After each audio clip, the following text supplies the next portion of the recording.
गेल्या 10 महिन्यांपासून सगळ्या आमदारांना कोणताही निधी मिळत नाहीये। काही लोकप्रिय योजनांमुळे राज्य सरकार सध्या अडचणीमध्ये चाललं आहे, असा खळबळजनक दावा संजय गायकवाड यांनी केलाय। तर गायकवाड यांच्या या वक्तव्याचा परिवहन मंत्री प्रताप सरनाईक यांनी खंडन केलंय। आमदारांना निधी मिळतोय असं काही नाही, असं स्पष्टीकरण त्यांनी दिलेलं आहे। तर उपमुख्यमंत्री अजित पवार यांनी सगळ्यांना पुरेसा निधी मिळाल्याचंही म्हटलेलं आहे।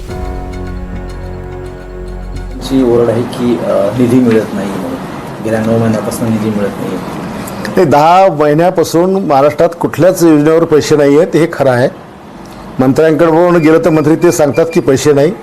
मागच्या दोन्ही अधिवेशनामध्ये बजेटलाही कोणाला पैसे मिळाले नाही, पण पुढच्या काळामध्ये परिस्थिती सुधारेल असं मुख्यमंत्री महोदय सांगतात।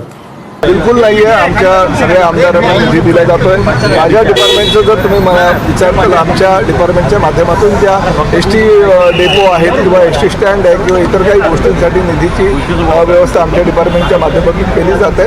त्यामुळे अशा प्रकारचं कुठलंही आमदारांनी वक्तव्य केलेलं माझ्या तरी निदर्शन। तुम्हाला एक माहिती आहे, त्याच्यानंतर आमच्या मंत्रिमंडळातले एक सहकारी परिवहन मंत्री प्रताप सरनाईक साहेब हे शिवसेनेचे आहेत।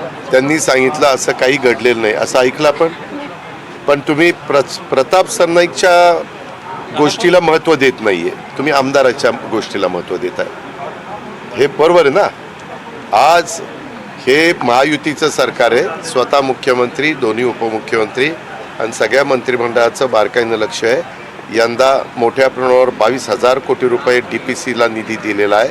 हा आमदार च्या शिफारसीनेच मोठ्या प्रमाणावर त्या ठिकाणी जात असतो।